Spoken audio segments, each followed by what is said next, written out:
Loko nini Marcelo Tounas a gagné ce qui que azo poussé maman ya mwana ya Moïse Mbiye à l'écana émission à dénoncer Moïse Mbiye. Et loko nini bien aimé dans le Seigneur, pasteur Marcelo a gagné Simawana bien aimé. Pasteur Marcelo a une grande église.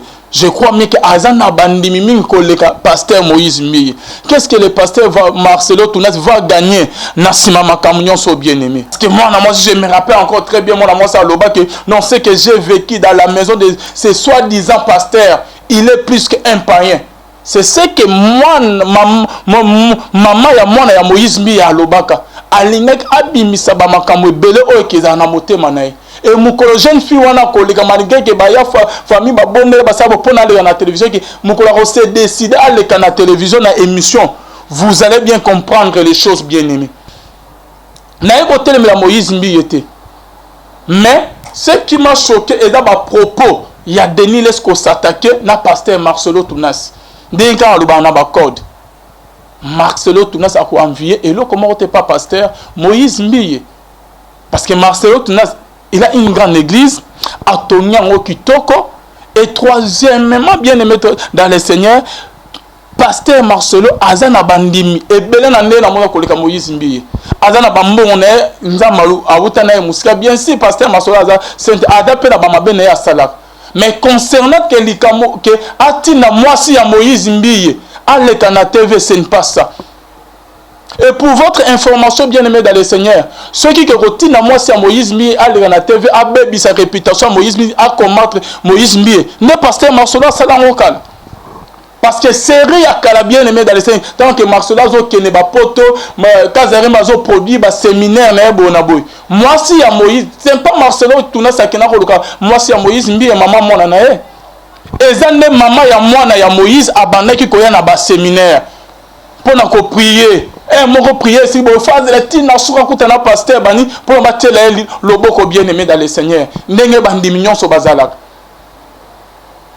Et ce qui est grave ba monsieur ba comme ko interprétant que non il faut que Marcelo ba bimakana fiwan et le connait Marcelo a kenorodinga fiwa yé à terre abiso liloba. Qu'est-ce qu'il va gagner? Ah comme c'est deuxième bureau na deuxième femme na il a déjà une très belle femme, mais il se comporte. Au Bible zo ba ke bokoye ba bango na misala na bango. Est-ce que un homme de Dieu peut se comporter comme ça? Tozoni kaka na moment ya ba apôtre Paul, apôtre Pierre. Babane comment ba apôtre ne ba bango se comporter? Est-ce qu'un apôtre au lieu que le émission na télévision côté liloba ya Nzambe yo okomina ko leka ko loba makamusus le lot pasteur Denis Les a communiqué porte-parole à Moïse Mbiye. Bon mi constaté bien le pasteur Denis Les basa en contact na Moïse Mbiye. Et pe ba solo la ba magamnos tout Denis Les azo bimisa na ba émission contre pasteur Marcelo Mai Kalamai. Bazo solo lango très bien na pasteur Moïse Mbiye. Et Denis Les a collé na TV beauté sans que ba solo la. Et ko suka bon pe ba ke ba parcoller et parcours ma pe si mbongo. Ah bonzambe na bonzambe lola ezofuta simana to yakolobake njamba boye to kwaye lisusu wapi na manso azo salela biso bien-aimé dans le Seigneur. Un grand merci na bandero nyos tout babenga rabiso là je vois basutena musalo na moni pasteur Feza Misia la bouche autorisée de l'Éternel depuis Zurich na filo mukwaya motema bivense de homo depuis Londres na bosanité mama Gisèle Lukelo motema papa Emmanuel na Boston bonzambe na bonzambe Yesu nde mosukisi le man triomphe jamais bien aimé toujours na cadre ya émission na rien que la vérité toujours ba message ba appel parce que naza na posa ko lobina makambo te bien aimé suite à ba makambo sus op ke nga na yebi concernant affaire au bien aimé et seigneur to ya un peu ko éclaircir ba point musus o ke bande ko musus bazolo bien aimé affaire Moïse Mbiye na Mai Kalambai to moni pe komo ya pasteur Marcelo Tounas o ke bazolo bien aimé Moïse azolo indirectement que bazalaka en contact na moisinaye ce qui que pasteur Marcelo na moni pe Denis Les aya lobele en bien aimé oh pasteur azana limité bonabo bazolo la pasteur Marcelo Tounas ya église la compassion bazolo directement bien aimé concernant makambo boza connecté pour découvrir ba vérité mususu na émission bien aimé. Est-ce que pasteur Marcelo na église muneno azana bien aimé? Et Seigneur, tu es un peu réaliste, tu es un peu honnête, tu es un peu totalement le droit du bosso yanzam.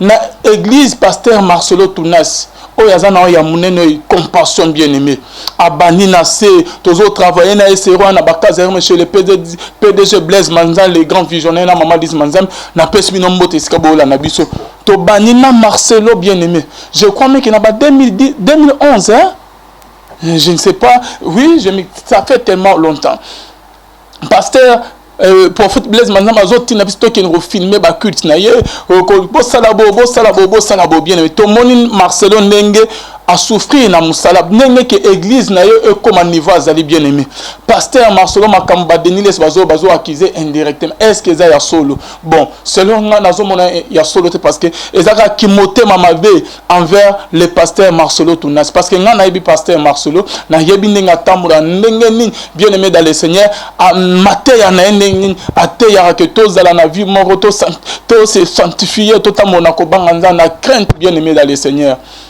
Et loko nini Marcelo Tunas a gagné ce qui a poussé maman ya mwana ya Moïse Mbiye à l'écana émission à dénoncer Moïse Mbiye. Et loko nini bien aimé dans le Seigneur pasteur Marcelo a gagné Simawana bien aimé pasteur Marcelo a une grande église.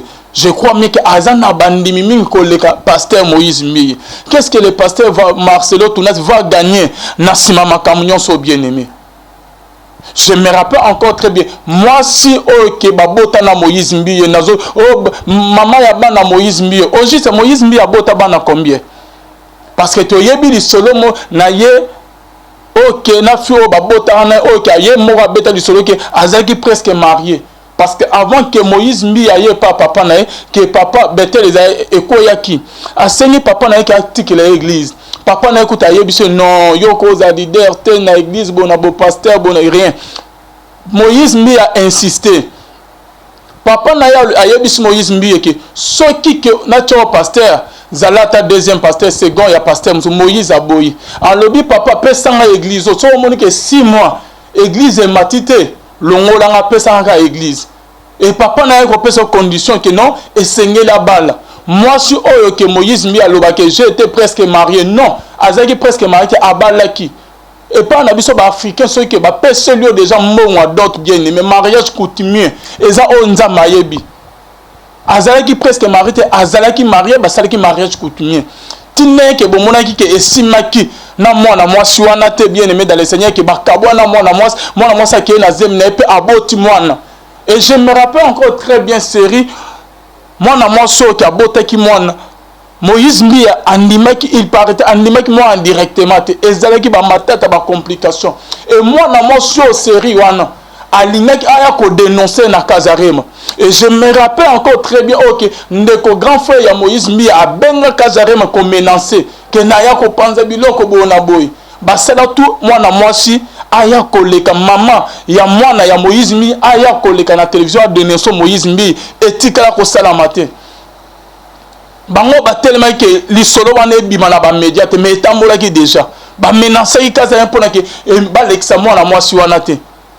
Est-ce que ceux qui bango bazaki irréprochable ba bango se reprocher na eloko moko te concernant maman ya mwana ya Moïse Mbiye, c'est une fille bien aimée dans le Seigneur. Ceux qui bango se reprocher leur monter pourquoi bazaki paniquer ma casse pour que mwana mwasi allez kaliboso caméra aya ko dénoncer yete. Parce que moi, je me rappelle encore très bien, moi, ça loba que non, ce que j'ai vécu dans la maison de ces soi-disant pasteurs, il est plus qu'un païen. C'est ce que moi, maman ya moi ya Moïse Mbiye ya lobaka. Alinek abimisa ba makambo ebele oyo kezala na motema na ye. Et mukolo jeune fille wana koleka malgré que ba ya famille ba bombe ba sabo pona le na télévision que mukolo ko se décider à le na télévision na émission. Vous allez bien comprendre les choses bien aimées. Lolo na moi que tout le monde va condamner Mike Kalamai. Oh asalibo, oh c'est tokobeta du solo frère Mike Kalamai. Mais Moïse Mbiye na nek asali vidéo. Alobi ke bona bo nyonso to alobi sur compétition on attend comme que y a ba jeune talent bien aimé dans le Seigneur. N'attend comme te pour la classe ya ba publicité, y a ba jeune talent bola non très bien. Oh nyonso vidéo Moïse Mbiye a vutu ko sala calamité. Oh bande ko ebele bazo critiquer Mike. Non. Moïse a mis bimsa scène à makambo te bien aimé dans le Seigneur. Yep azana ba mabenae. Vous connaissez combien de pasteurs balongwa na église ya Moïse Mbiye? hein, Ephrata, hein, Epaphrat, Benjamin. Combien de pasteurs balon na Moïse mi? Bon luka ba pasteur wa botu na bango. Ba kabona na Moïse mi ndengenini. Et vous allez bien comprendre que non. Moïse peut avoir na ba mabe na ye. Boke retourna ba pasteur. Ba mona ebele ko le o ke ba empêcher bango kut ke ba le kana ba télévision bango mongo baso banga. Moïse mi aza sainte aza pe na amona te ke ndenga lekisi vidéo bona boke ye aza saint. Non. Combien de pasteurs na mboka na biso ti lelo babimana ba femme mariée? Combien de pasteurs ba escroquer? Combien de pasteurs ba boma ba proche na bango to ba ninga na bango pona ke ba bimsa ba vérité ba yeba sur bango te bien aimé.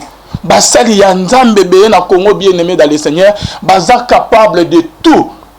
Pona ke image na bango be beta réputation na bango be baté. Ba koki ko boma ba sali o mabe po obungi o kufi famille na ba bosani mokile bosani yo. Na yeko telemela Moïse mbi yete. Mais ce qui m'a choqué est dans ma propos, il y a Denis Lesko s'attaquer na pasteur Marcelo Tounas. Dès quand on a un code, Marcelo Tounas a envié et là comment on pas pasteur Moïse Mbiye. Parce que Marcelo Tounas, il a une grande église à Toniango Kitoko et troisièmement bien aimé dans le Seigneur.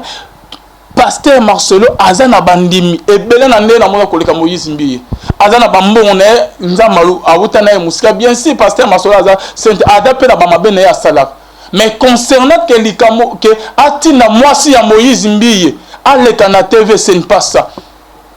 Et pour votre information bien aimé dans le Seigneur, ceux qui retinent mwasi ya Moïse Mbiye aleka na TV abebi sa réputation Moïse Mbiye a combattre Moïse Mbiye ne pasteur Marcelo sala ngokala. Parce que série à Kala bien aimé dans les Seigneur, tant que Marcelo zo kene ba poto, Kazari mazo produit ba séminaire na bona boy. Moi si ya Moïse, c'est pas Marcelo tuna sakena ko luka. Moi si ya Moïse mbi ya maman mona na e. Ezane maman ya mwana ya Moïse abandaki ko ya na ba séminaire. Pona ko prier. Moko prier si bo phase la tina suka kutana pasteur bani pour ba tela loboko bien aimé dans les Seigneur. Ndenge bandi mignon so bazala. Et ce qui est grave, monsieur, comme interprétant que non, il faut que Marcelo Bimakana Fiwan et le connaît Marcelo à Kenorodina Fiwan, il est à terre à Bissoliluba. Qu'est-ce qu'il va gagner? Ah, comme c'est deuxième bureau, il a deuxième femme, il a déjà une très belle femme, bien aimée dans le Seigneur. Bah, blanc, monsieur, ceux qui bossent, bon, mais qu'un peu, que ça, l'analyse, bon, mais qu'un peu, comprendre Syrian. Denis laisse le prophète, Denis laisse.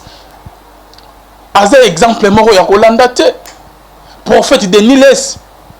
Aroya ko sala biso ko pesa biso ba leçon te bien aimé bon moni ba réaction ba émission prophète Denis ça sala comment il se comporte au Bible les ba ke bokoye ba bango na misala na bango est-ce que un homme de Dieu peut se comporter comme ça tozoni kaka na moment ya ba apôtre Paul apôtre Pierre bon ba comment ba apôtre ne ba bango se comporter est-ce que un apôtre au lieu ko le kana émission na télévision côté ya liloba ya Nzambe yo okomina ko leka ko loba makamusus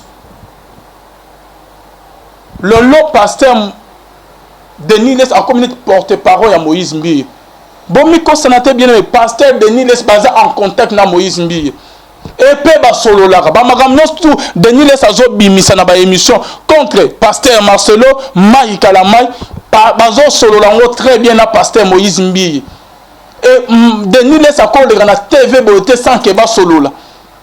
Et qu'on soit bon peut baquer ba parcourir et par quoi Mbappé si bon. Bien aimé dans le Seigneur, Bible zolo baké je connais l'amour que ozanango ponanga. Je connais tes sacrifices. Je connais comment tu as commencé le ministère. Je connais tes faibles commencements. Je connais tes sacrifices. Mais ce que j'ai contre toi, tu as abandonné ton premier amour. Denis Les a abandonné premier amour na azalaka nango na Nzambe pona kota na ba futilité ya pamba pona kota na ba makamo ko sala ba makamo ko lula ba makamo qui sont les choses éphémères bien aimées dans le Seigneur.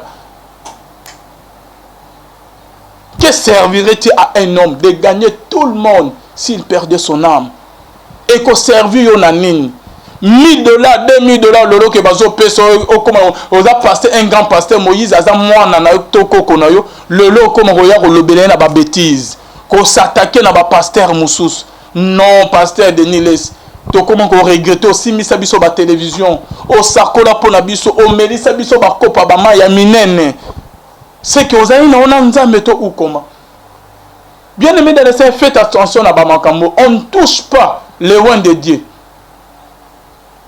ba simaka ba wa ya nzambe te ata lelo soki akoyisami aza nzamba lolo oyo akotomula pe azongisi David nzamba abenge l'homme selon mon cœur David aketi musika abimina mwasi ya soldat na aketi musika abomina militaire na ye mais nzamba lola yo ko benge l'homme selon mon cœur boyebe sika Marcelo Makalama bakina kolukelo nzambe te ce qui problème ezali na église bo benga na bo solo la bampaka mikolo na biso bazana ekata église ndenge bible ezosenga biso. Il fallait que pasteur Moïse mis à la première étape, deuxième, troisième. Ce qui a mon changement, ils atteignaient à l'équipe ailleurs que le baba makamyo. Est-ce que pasteur Moïse mis à l'année procédure au que Bible les enseigne? Beaucoup des hommes de Dieu bien-aimés dans le Seigneur, bazali ba homme de Dieu authentique, bazana double vie. Le lobby, ce qui m'a éclairé la crise à saluer que akufi. Et là on est éthique à la bino na mitou.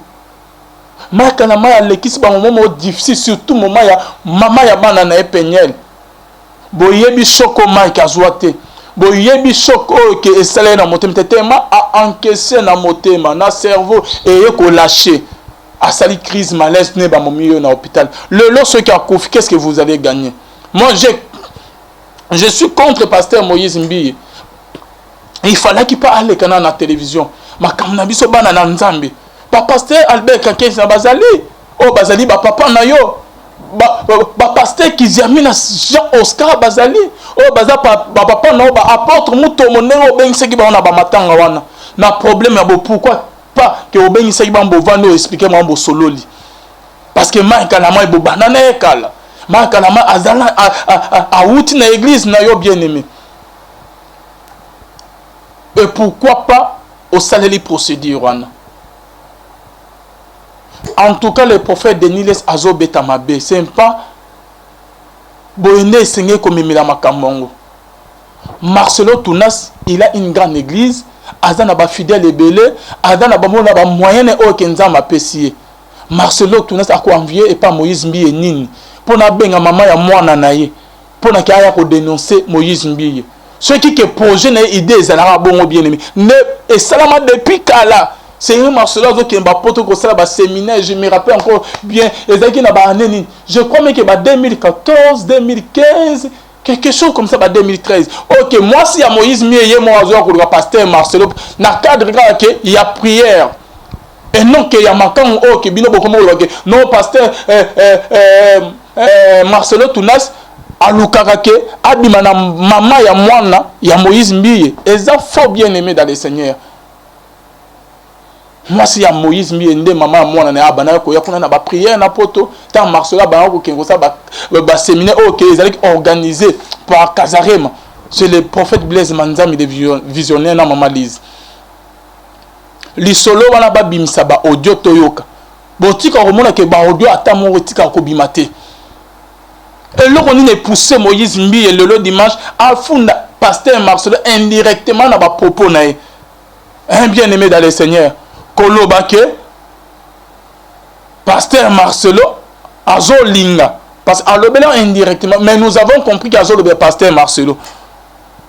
Que chute nae, que moi soit dans le cas de dénoncer Moïse Mbiye Bonaboy. Non, ce n'est pas ça bien aimé.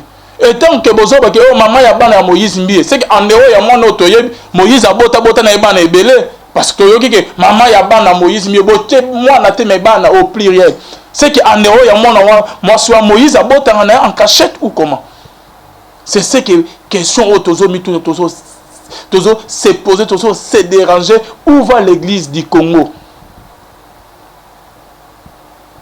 Tout le monde a cas, il y a pasteur Marcelo Tounas. Donc, est-ce qu'on a cas? Il y a Moïse Mbiye concernant compétition, oh, bien aimé dans les seigneurs. Il y a des jeunes talents. Au modèle Azolobe, Ezola qui ça c'est comme si moi si il y a mon compétition à des jeunes talents chrétiens, à Luka qui Moïse Mbiye na Kimakango. Moïse a l'obia bien aimé dans les seigneurs. Et Moïse a lobby que ngai moko nde na boyaki ba contactaki nga pe ba ko contacter en tant que projet wana ba komi ko banda ko lansango ngai moko nde na boyaki na semele na ba makambo oke kibonzambe ezate.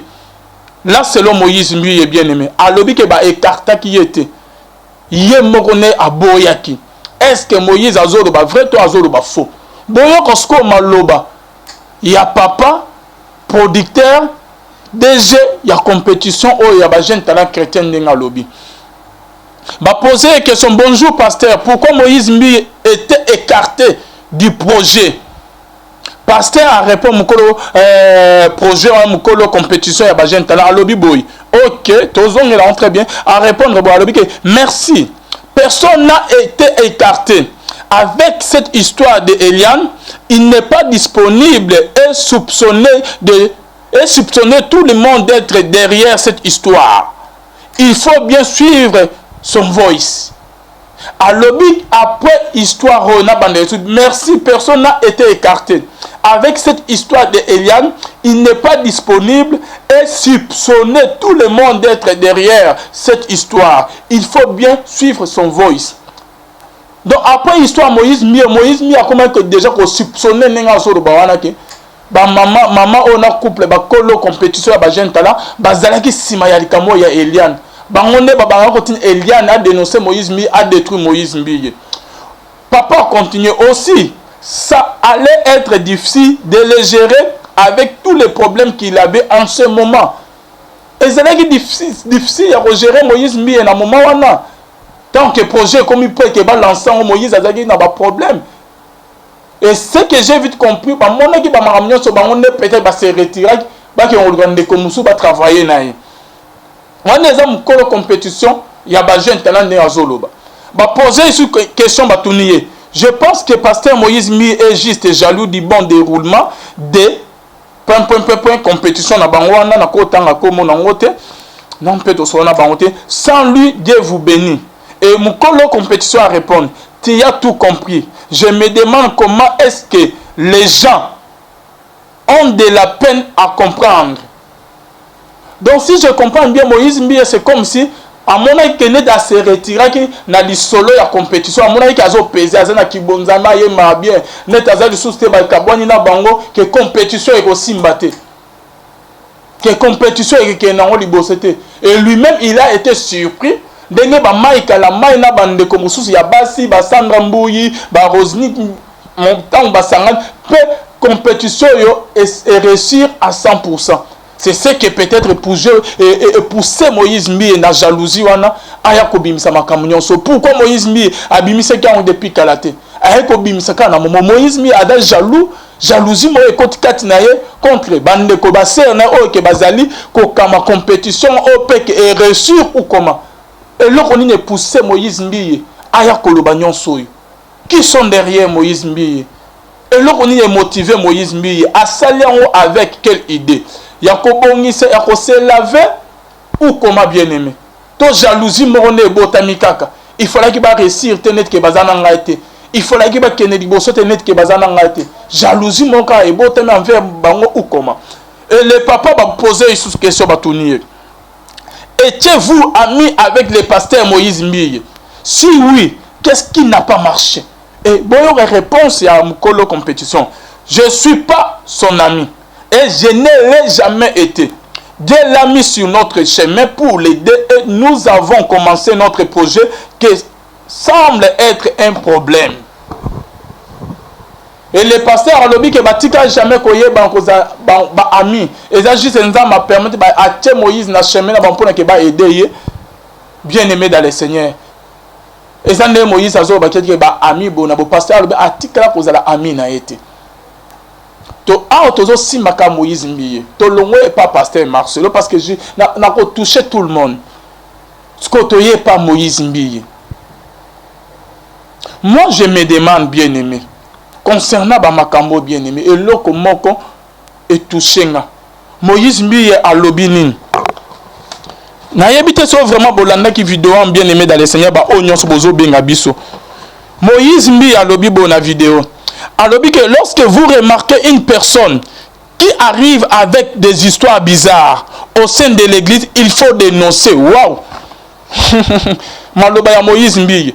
Lorsque vous remarquez une personne qui arrive avec des histoires bizarres au sein de l'église, nous devons les dénoncer. Là, pasteur Moïse Mbiye a cité le verset de la Bible. Ne prenez pas part aux œuvres infructueuses des ténèbres, mais dénoncez. C'est ce que pasteur Moïse Mbiye, d'après lui, vidéo a agi qu'au dénoncer. Mais la chose étonnante, bien aimé dans le Seigneur, pourquoi Moïse Mbiye a dénoncé qui compétition, compétition depuis Kalaté? Moi, je me rappelle très bien. Dans son annonce, Moïse a dit que Azo Bakado Mingin et pas couple. Est-ce que Molimo Yangambe et Yebise que Moïse Mbiye était que couple est dans Misala Mabe, tous ont Bakado na bangote, tous ont Mongo na bangote. Le long Moïse a dit que ezali histoire mort bizarre. Moïse Mbiye a dit que on recevait beaucoup de cadeaux. Il y a des gens qui pensent qu'ils peuvent acheter le monde entier avec de l'argent. Mais Moïse Mbiye au bandaki ko zo ba mbongo na bango.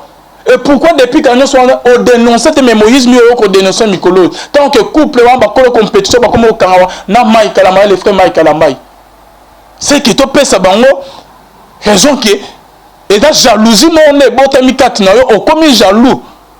Pour que Mike Kalamai na équipe na réussi projet ou comment.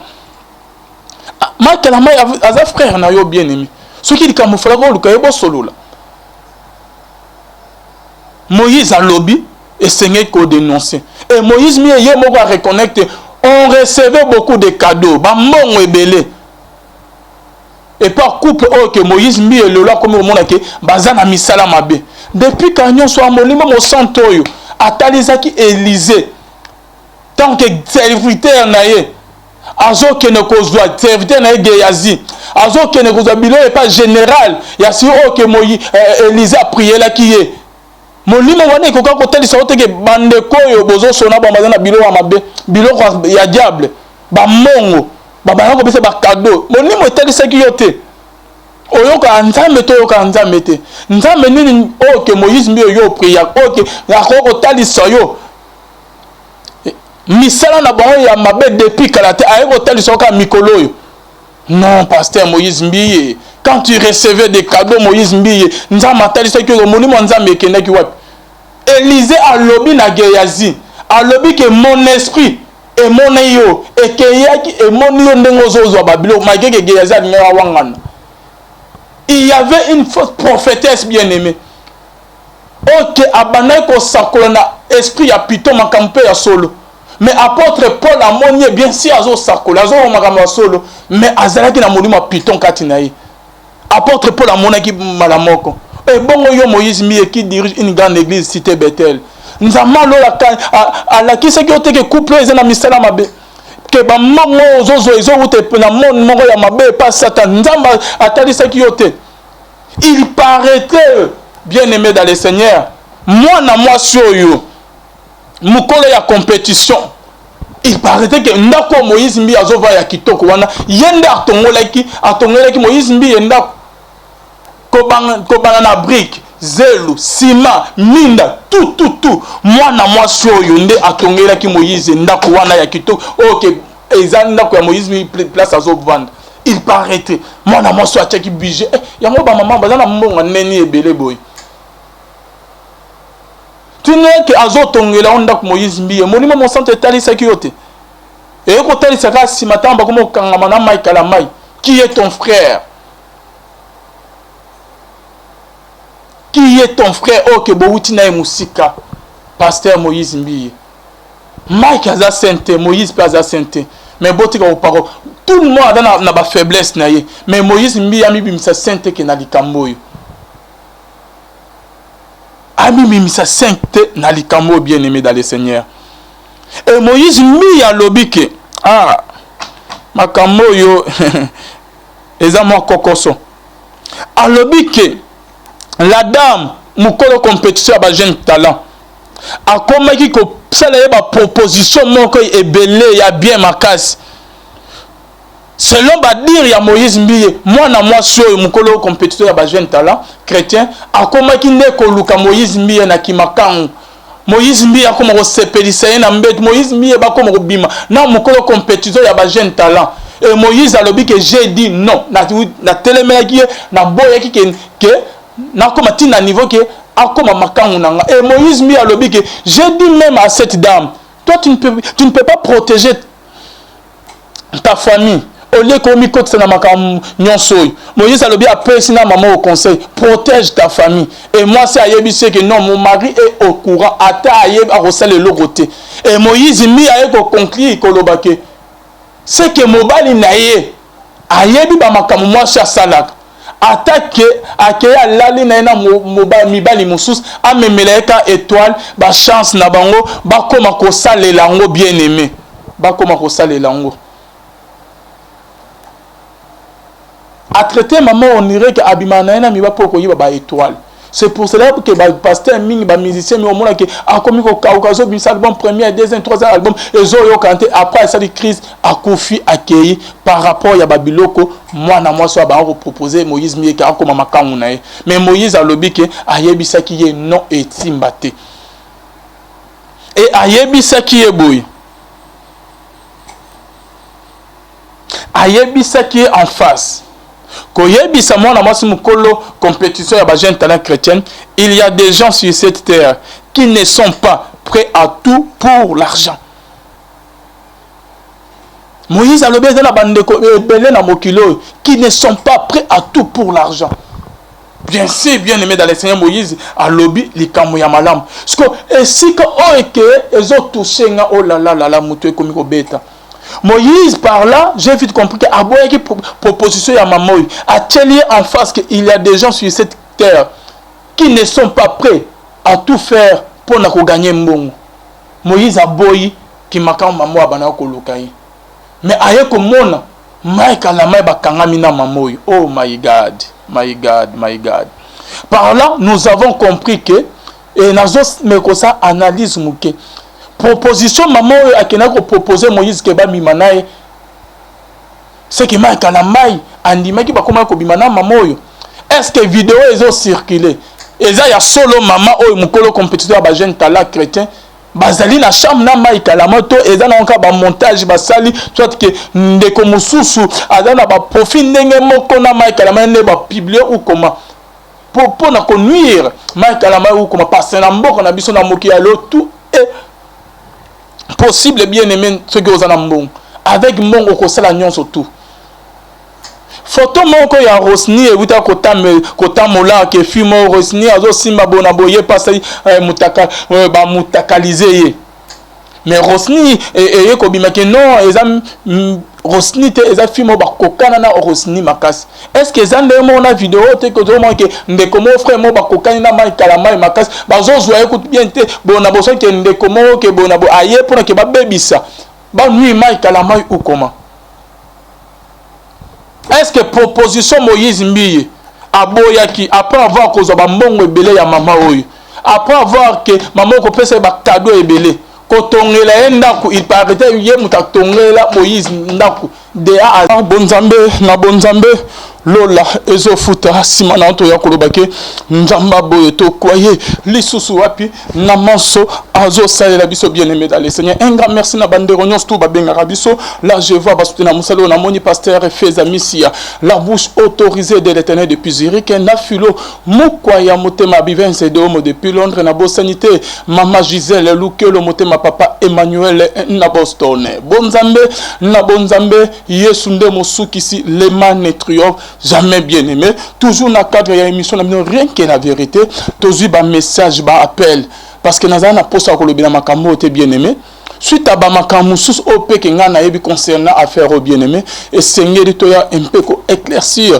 ba point musus o ke bande ko musus ba zolo bien aimé affaire Moïse Mbiye na Mai Kalambai to moni pe kombo ya pasteur Marcelo Tunas o ke ba zolo bien aimé Moïse a zolo indirectement que bazalaka en contact na moi sinaye ce qui que pasteur Marcelo na moni pe Denis aya lobeli en bien aimé oh pasteur azana limité bona bazo lobela pasteur Marcelo Tunas ya église la compassion bazo lobela directement bien aimé concernant makambo boza connecté pour découvrir la vérité mususu na émission bien aimé. Est-ce que pasteur Marcelo na église muneno azana bien aimé et seigneur tous un peu réaliste tous un peu honnête tous un peu tout le droit du bosso yanzami na église pasteur Marcelo Tunas oyo azana ya munene compassion bien aimé abani na se tozo travailler na esero na bakazer chez le PDG Blaise Manzan les grands visionnaires na Mama Lise Manzam na pesmi no mbote skabola na biso to bani na Marcelo bien aimé je crois même qu'il na ba 2011 hein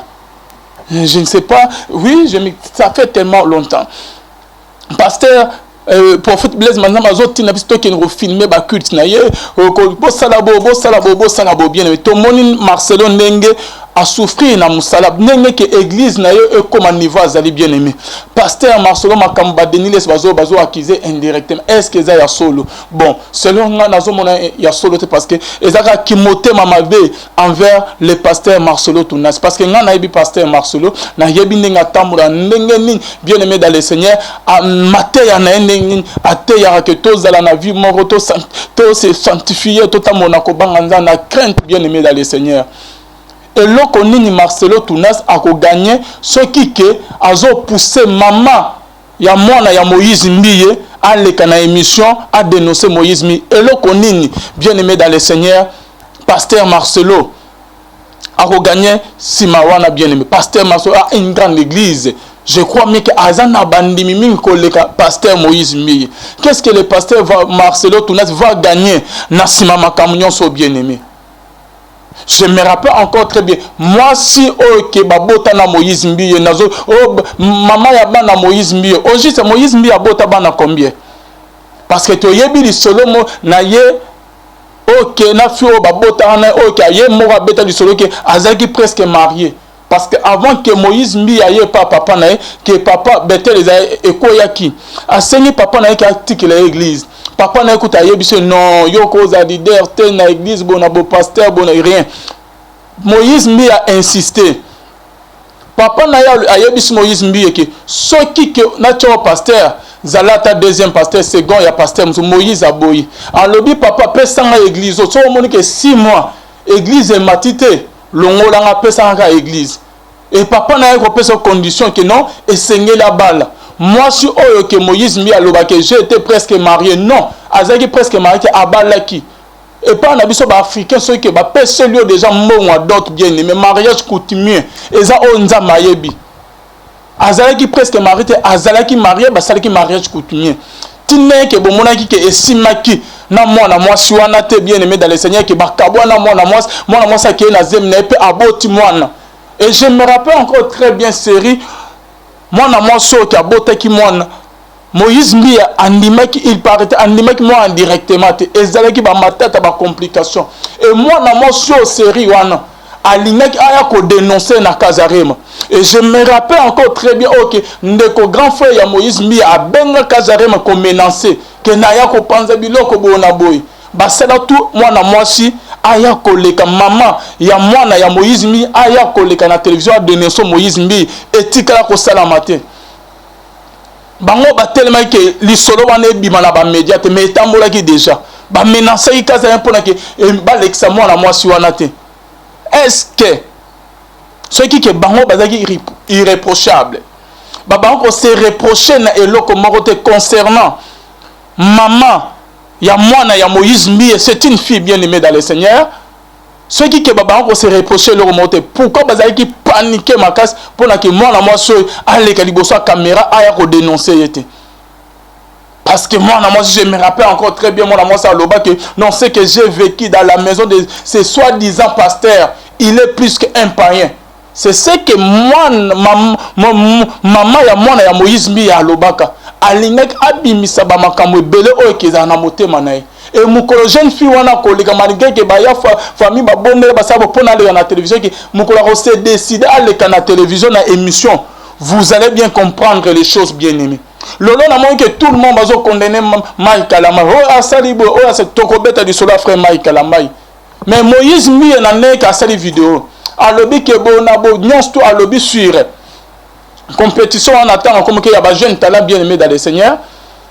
N'attend comme te pour la classe la ba en publicité, y a ba jeune talent bola non très bien.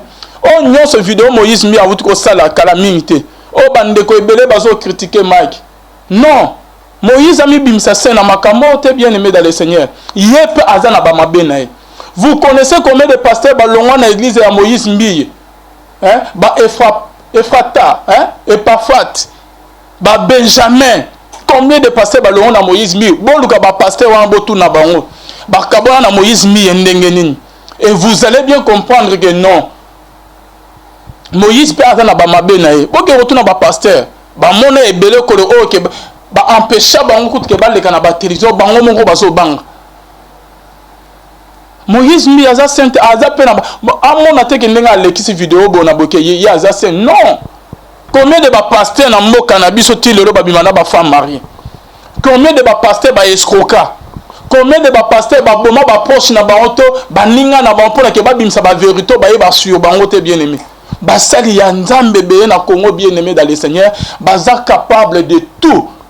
Pour que image na bango ebe beta réputation na bango be baté ba koki ko boma ba sali o mabe po obungi o kufi famille na ba bosani mokile bosani yo na eko telemela Moïse Mbiye te.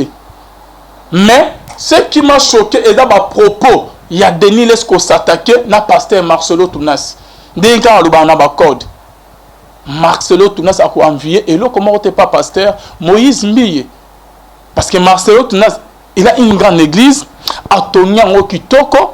Et troisièmement, bien aimé dans le Seigneur, pasteur Marcelo Azana Bandimi et Belenande na mona koleka Moïse Mbiye Azana Bambone Nzamalu Awutana Musika bien sûr pasteur Marcelo Azana c'est adapté na bamabene ya salak. Mais concernant que likamo que atina mwasi ya Moïse Mbiye aleka na TV c'est pas ça. Et pour votre information bien aimé dans le Seigneur, ceux qui retirent moi c'est Moïse Mbiye à la TV a bébi sa réputation Moïse Mbiye à combattre Moïse Mbiye ne pasteur Marcelo Salan local parce que série à kala bien aimé dans le Seigneur tant que Marcelo zo kene ba poto kazare mazo produit ba séminaire na bona boy moi si ya Moïse c'est pas Marcelo tuna sakena ko local moi si ya Moïse Mbiye maman mona na e ezande maman ya mwana ya Moïse abandaki ko ya na ba séminaire pour na ko prier. Et mon prier si vous faites la tina souka kutana pasteur bani pour battre le boko bien aimé dans le Seigneur. Ndenge bandi mignon so bazalak. Et ce qui est grave ba monsieur ba comme ko interprétant que non, il faut la Marcelo ba bimakana fiwan et le konini Marcelo a kenoko dinga fiwa ye ate abiso liloba. Qu'est-ce qu'il va gagner? A comme c'est deuxième bureau na deuxième femme na il a déjà une très belle femme bien aimée dans le Seigneur. Ba blanc monsieur ceux qui bozo bon me kempe que ça l'analyse bon mais qu'on peut comprendre Syrian Denis laisse le prophète Denis laisse as exemple moko ya kolanda te prophète Denis laisse aroya ko sala biso ko pesa biso ba leçon te bien aimé bon moni ba réaction ba émission prophète Denis laisse à ça comment il se comporte au Bible les ba ke bokoye ba bango na misala na bango est-ce que un homme de Dieu peut se comporter comme ça tozoni kaka na moment ya ba apôtre Paul apôtre Pierre bon comment l'apôtre ne va se comporter est-ce qu'un apôtre au lieu que na émission na télévision côté ya liloba ya nzambe yo okomina ko leka ko loba makamusus le pasteur Denis Les a communiqué porte-parole à Moïse Mbiye bon mi ko sanate bien le pasteur Denis Les basé en contact na Moïse Mbiye et pe ba solo la ba makamno tout Denis Les azo bimisa na ba émission contre pasteur Marcelo Mai Kalamai bazo solo la très bien na pasteur Moïse Mbiye et Denis Les akole na TV beauté sans que ba solo la et ko suka bon pe ba ke ba parcoler et pas ko Mbappé si mbongo bien aimé dans le Seigneur Bible zolo ba que je connais l'amour que ozanango ponanga je connais tes sacrifices je connais comment tu as commencer le ministère. Je connais tes faibles commencements. Je connais tes sacrifices. Mais ce que j'ai contre toi, tu as abandonné ton premier amour. Denis Les a abandonné le premier amour. Pour na futilité ya pamba. Pour qui sont les choses éphémères, bien-aimés dans le Seigneur. Que servirait-il à un homme de gagner tout le monde s'il perdait son âme? Et qu'on servit au nanin. $1000, $2000, lolo que bazo peso comme oza pasteur un grand pasteur Moïse aza mwana na toko konayo lolo comme roya ko lobele na ba bêtise ko s'attaquer na ba pasteur musus. Non, pasteur Denis Les. To comment qu'on regrette aussi misa biso ba télévision au sakola pona biso o melisa biso ba kopa ba ma ya minene. C'est que vous avez une nzambe to ou comment. Bien aimé dans le Seigneur, faites attention à ba makambo. On ne touche pas les loin de Dieu. Basimaka bawe ya nzambe te ata lelo soka koyisami azanzama lolo oya kotomo epe azomisiye. David nzama benye l'homme selon mon cœur. David aketi musika abimina mwasi ya soldat na aketi musika abomina militaire na ye. Mais nzama lolo ayoko benye l'homme selon mon cœur. Boyebe sika Marcelo Makalama bakina kolukelo nzambe te. Ce qui problème est dans l'église. Bon ben na bo solo la bam pa comme mikolo na biso bazana na quatre église. Ndenge Bible zo senga biso. Il fallait que pasteur Moïse mi a la première étape, deuxième, troisième. Ce qui a mon changement exactement à l'équipe aye ko ba makamnyo. Est-ce que pasteur Moïse mi a la na procédure au que Bible zo senga. Beaucoup des hommes de Dieu bien-aimés dans le Seigneur bazali ba homme de Dieu authentique bazana double vie. Le lobby ce qui m'a écalé la crise à Saliwa qui a Kofi. Et là, on est éthique à la bino na mitou. Ma kanama ya lekisi ba moment difficile surtout moment ya mama ya bana na epenyel. Boyebi choko ma kazwate. Boyebi choko que esale na motema tetema a encaisser na motema na cerveau et ko lâcher. A sali crise malaise ne ba milieu na hôpital. Le lot ce qui a Kofi, qu'est-ce que vous avez gagné? Moi je suis contre pasteur Moïse Mbiye. Il fallait qu'il parle aller à la télévision. Ma kamnabiso bana na nzambe. Ba pasteur Albert Kakes na bazali. Oh bazali ba papa na yo. Ba pasteur Kiziamina Jean Oscar bazali. Oh baza ba papa na ba apôtre muto monero bengise ki ba na ba matanga wana. Na problème ya bo pourquoi pas que o bengise ki ba mbo vano expliquer mo mbo sololi. Parce que ma kanama bo banana ekala. Ma kanama azala a outi na église na yo bien-aimé. Et pourquoi pas au salaire procédure. En tout cas, le prophète Denis Les Azo Betamabe, c'est pas Boyene Seigneur comme Emila Makamongo. Marcelo Tounas, il a une grande église. Azana ba fidèle et belé. Azana ba mona ba moyen et okenza ma pesier. Marcelo Tounas a quoi envier et pas Moïse Mbiye Nini. Pour na benga maman ya mwana na ye. Pour na kaya ko dénoncer Moïse Mbiye. Ceux qui projettent une idée, ils ont bon bien aimé. Et ça depuis Kala, c'est un Marcelo qui est un séminaire, je me rappelle encore bien. Je crois même que 2014, 2015, quelque chose comme ça, 2013. Ok, moi si à Moïse, moi pasteur Marcelo, dans le cadre il y a prière. Et non qu'il y a macan ok, non pasteur Marcelo Tounas. Alukakake abimana mama ya mwana ya Moïse Mbiye eza fort bien aimé dans le Seigneur. Moi si ya Moïse Mbiye nde mama ya mwana na abana ko ya kuna na ba prière na poto ta Marcelo ba ko kengo sa ba séminaire OK ezali organisé par Kazarema. C'est le prophète Blaise Manzami de visionnaire na mama Lise. Li solo wana ba bimisa ba audio toyoka. Botika komona ke ba audio atamo otika ko bimate. Et là, on est poussé Moïse Mbiye le dimanche à fond pasteur Marcelo indirectement dans propos propos. Un bien-aimé dans le Seigneur. Kolobake,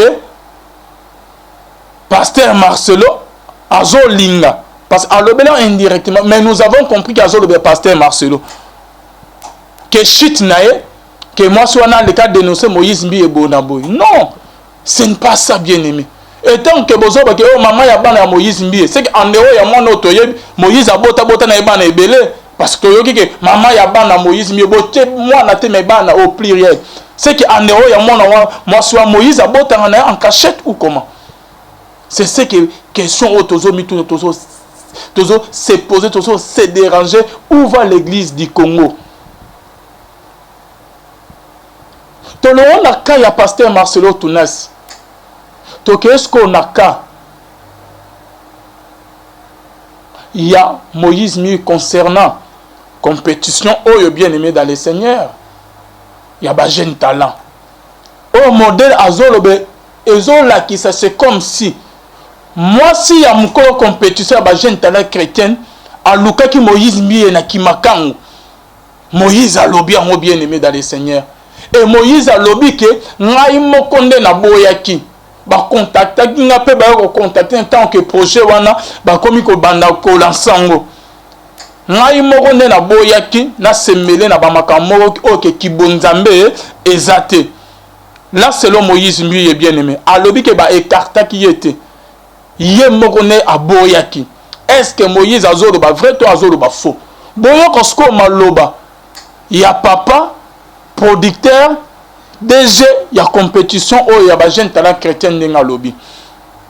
Va poser la question, bonjour pasteur, pourquoi Moïse Mi était écarté du projet?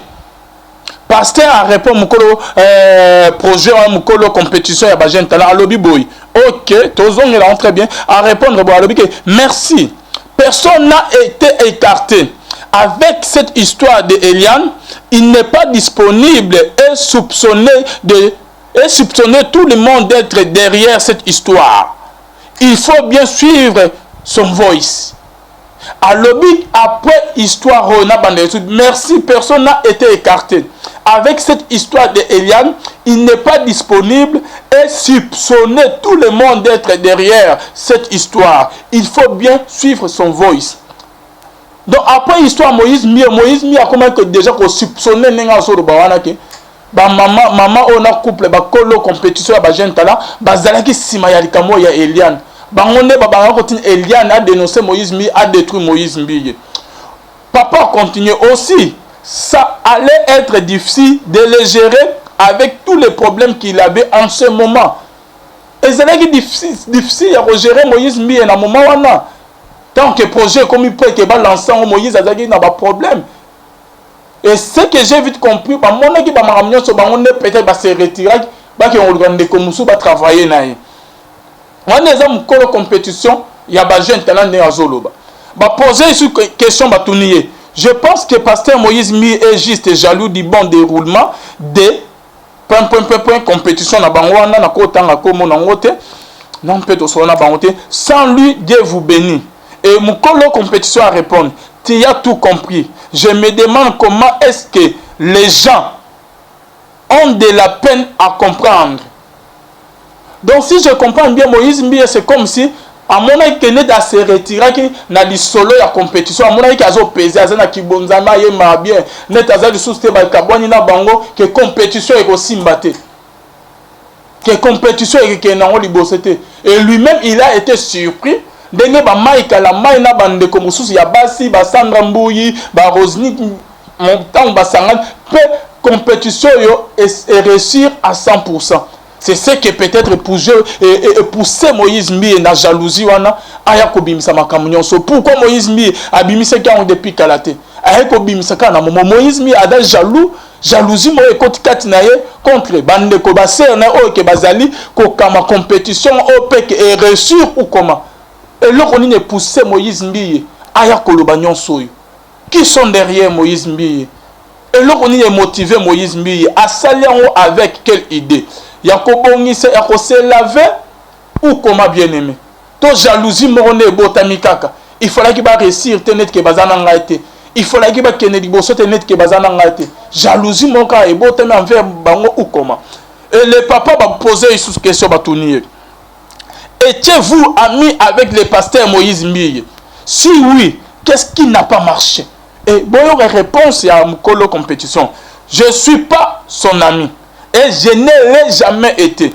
Dieu l'a mis sur notre chemin pour l'aider. Et nous avons commencé notre projet qui semble être un problème. Et le pasteur a dit que Batika jamais koye ba ami. Et ça juste ça m'a permis de attirer Moïse na chemin na pour que ba aider bien aimé dans le Seigneur. Et ça ne Moïse a zo ba ami bon na pasteur a dit que la cause la ami na été. Tozo simaka Moïse Mbiye. Tolongo et pas pasteur Marcelo parce que n'a touché tout le monde. Ce que toye pas Moïse Mbiye. Moi je me demande bien aimé concernant Bamakambo bien aimé et loko moko est touché nga. Moïse Mbiye a lobinin. Na yebite so vraiment bolanda ki vidéo bien aimé dans les Seigneur ba onyon so bozo benga biso. Moïse Mbiye a lobi bona vidéo. Alors que lorsque vous remarquez une personne qui arrive avec des histoires bizarres au sein de l'église, il faut dénoncer. Waouh! Maloba ya Moïse Mbiye. Lorsque vous remarquez une personne qui arrive avec des histoires bizarres au sein de l'église, nous devons les dénoncer. Là, pasteur Moïse Mbiye a cité le verset de la Bible. Ne prenez pas part aux œuvres infructueuses des ténèbres, mais dénoncez les. C'est ce que pasteur Moïse Mbiye, d'après lui, vidéo à salir agir qu'au dénoncer. Mais la chose étonnante, bien aimé dans le Seigneur, pourquoi Moïse Mbiye a dénoncé qui compétition, compétition depuis Kalaté? Moi, je me rappelle très bien, dans son annonce, Moïse a dit que Azo Bakado Mingen et pas couple. Est-ce que Molimo Yandambe et Yebise que Moïse Mbiye était que couple est dans Misala Mabe, tous ont Bakado na bangote, tous ont Mongo na bangote. Le long Moïse a dit que ezali histoire mort bizarre. Moïse a dit que on recevait beaucoup de cadeaux. Il y a des gens qui pensent qu'ils peuvent acheter le monde entier avec de l'argent. Mais Moïse au banaki ko zo bango na bango. Et pourquoi depuis quand nous sommes au dénoncer mais Moïse au dénoncer mikolo. Tant que couple wa ba ko compétition ba comme au kanawa na Mike Kalamai les frères Mike Kalamai. C'est que to pesa bango raison que et la jalousie non est botami kat na yo okomi jaloux pour que Mike Kalamai na équipe na réussi projet ou comment Mike Kalamai a frère na yo bien aimé ce qui dit camouflage le kayebo solo là Moïse a lobby et Seigneur ko dénoncer et Moïse mi yé mo va reconnaître on recevait beaucoup de cadeaux ba mongo ebelé et par couple que Moïse mi et le loi comme au monde que bazana misala mabe. Depuis quand nous sommes molimo mo santoyo atalizaki Élisée tant que serviteur naie azo que ne kozwa serviteur naie Géasi azo que ne kozwa bilo et pas général ya si que Moïse Élisée a prié là qui est molimo wana ko ka kotalisa oteke bande koyo bozo sona ba mazana bilo wa mabe bilo ya diable ba mongo baba ko bise ba cadeau molimo etalisa ki yote oyoka nzambe to yoka nzambe te nzambe nini que Moïse mbi yo priya que yakoko talisa yo misala na bango ya mabe depuis Kalaté ayeko talisa ka mikolo yo non pasteur Moïse Mbiye quand tu recevais des cadeaux Moïse Mbiye nzambe talisa ki yo molimo nzambe ekendaki wapi Élisée a lobby na Géasi a lobby que mon esprit et mon yo et que et mon yo ndengozo babilo mageke Géasi alinga wangana. Il y avait une fausse prophétesse bien-aimée. Ok, abaneko sakolana esprit ya piton makampe ya solo. Mais apôtre Paul a monié bien si azo sakola azo makampe solo, mais azalaki na molimo piton katinaï. Apôtre Paul a monaki malamoko. Et bon yo Moïse Mbiye qui dirige une grande église cité Bethel. Nzama lo la la qui c'est que couple ezana misala mabe. Que ba mongo zozo ezo ute na mongo ya mabe pas Satan nzamba atalisa ki yote. Il paraîtrait bien aimé dans le Seigneur moi na moi sur yo mukolo ya compétition il paraîtrait que ndako Moïse Mbiye azova ya kitoko wana yende atongolaki Moïse Mbiye ndako kobanga na brique zelo ciment minda tout moi na moi sur yo nde atongelaki Moïse ndako wana ya kitoko OK ezali ndako ya Moïse Mbiye place azovanda il paraîtrait moi na moi soit qui budget yango ba maman bazana mbonga neni ebele boy tu n'es que azo tongela onda ko Moïse Mbiye molimo mon centre talisa ki yote et ko talisa ka si matamba comme kangama na Mike Kalamai qui est ton frère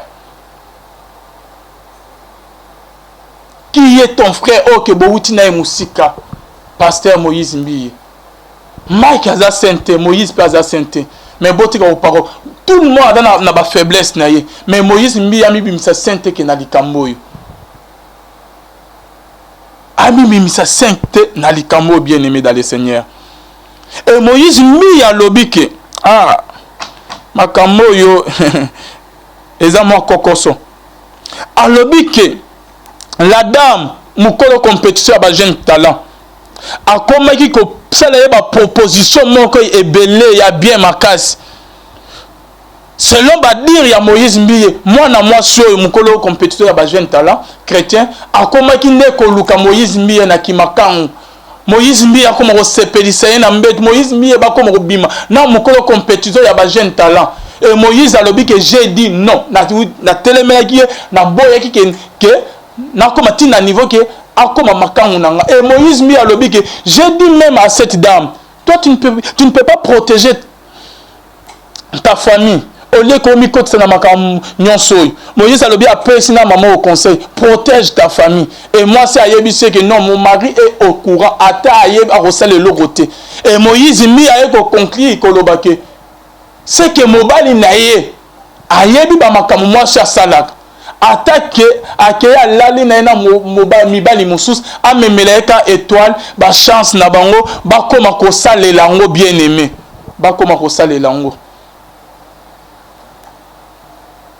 a traité maman on dirait que abimana mi ba poko yiba ba étoile c'est pour cela que ba pasteur mingi ba musicien mi omona que a komi ko kaukazo bi album premier deuxième troisième album ezo yo kanté après ça de crise a kofi accueilli par rapport ya babiloko moi na moi so ba proposer Moïse mi ka akoma makangu na ye mais Moïse a lobi que ayebisa ki ye non etimbate et ayebisa ki ye boy ayebisa ki en face koyebisa mwana mwasi mukolo compétition ya ba jeune talent chrétienne il y a des gens sur cette terre qui ne sont pas prêts à tout pour l'argent. Moïse a lobé na bandeko ebele na mokilo qui ne sont pas prêts à tout pour l'argent. Bien sûr, bien aimé dans le Seigneur Moïse a lobby likambo ya malamu. Parce que et si que o eke ezo toucher nga oh là là là là mutu ekomi ko beta. Moïse par là, j'ai vite compris que aboye qui proposition ya mamoy a tenu en face qu'il y a des gens sur cette terre qui ne sont pas prêts à tout faire pour na ko gagner mbongo. Moïse aboyi ki makam mamo abana ko lukai. Mais aye ko mona mai kala mai bakangami na mamoy. Oh my God, my God, my God. Par là, nous avons compris que et nazos me ko ça analyse muke.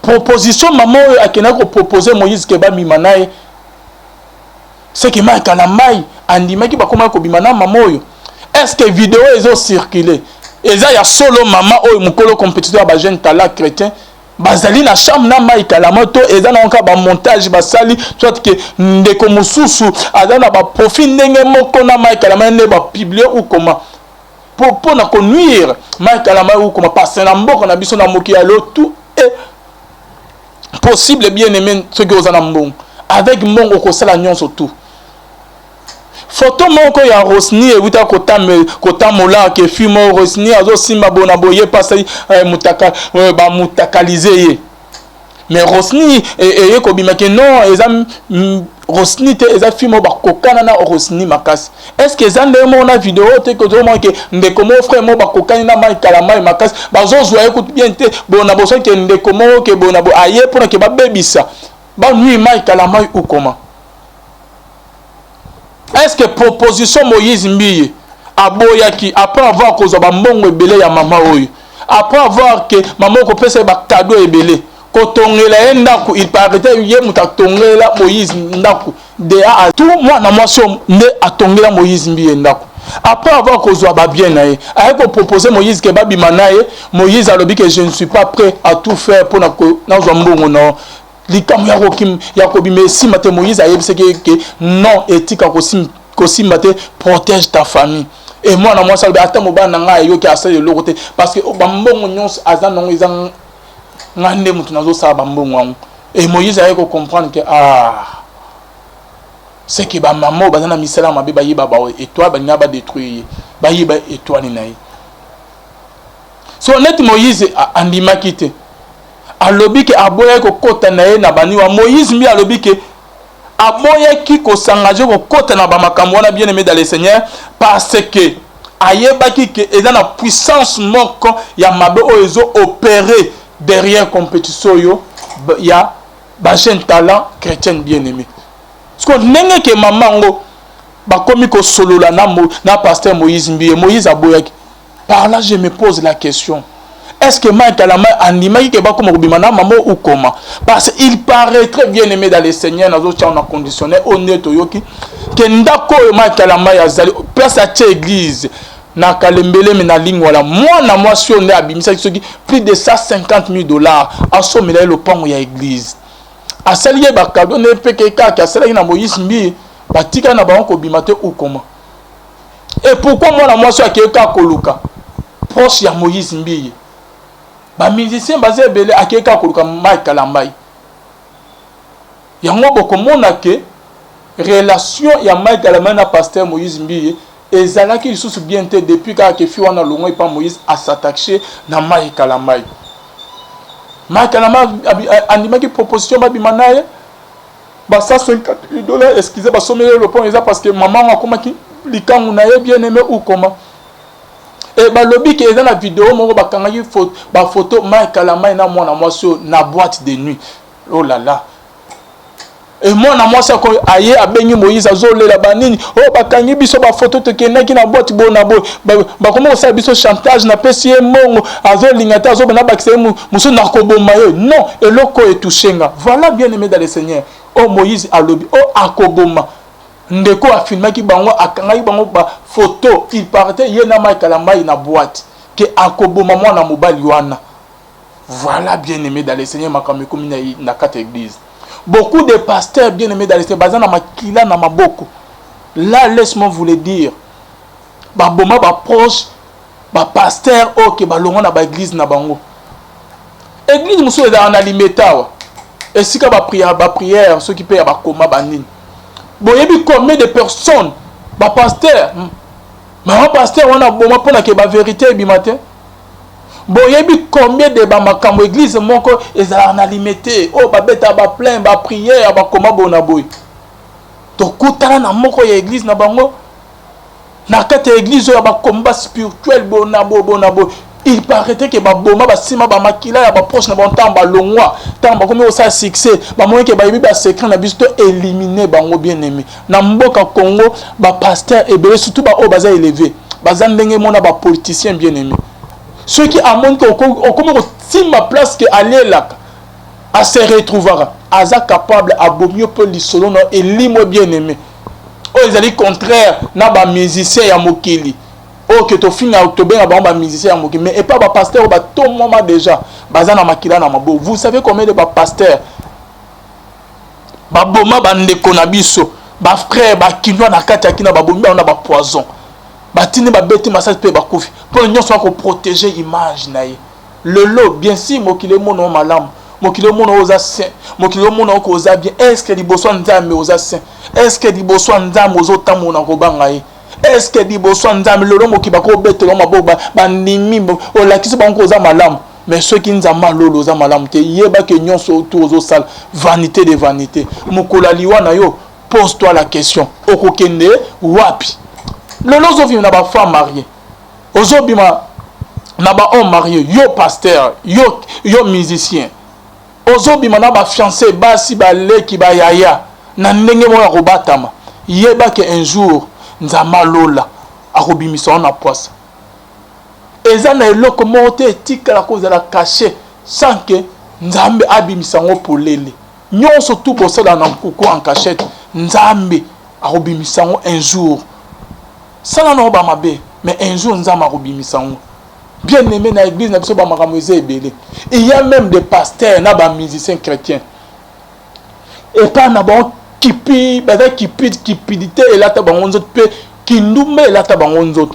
Allez-y comprendre que na ba musicien ba yembe la kabiso tous les musiciens que vous connaissez OK ba yembe la kanzambe bien aimé dans le Seigneur ba te ya kabiso liloba ya nzambe OK ba depuis ba bala ke oh moi ça bota kate bona boy laisse-moi vous informer bien aimé dans le Seigneur bango nyons tout oh boyebi que depuis ba bala na moi sina basi na bango officiel ba salam religieux coutumier mokile ba civil ba musicien boyebi que depuis ba bala ke ba bota te laisse-moi vous dire que bana basi wala basi na bango bazo souffrir makasi parce que bango nyonso tout babota et prochainement ceux qui nzamba repese biso toujours pe mon bon bien aimé na koya kotangela bino bakoma ba musicien wa pe boko fungula munoko bokam ba pasteur o bomonaka saint ba musicien soka zo yembo zo sentir onction.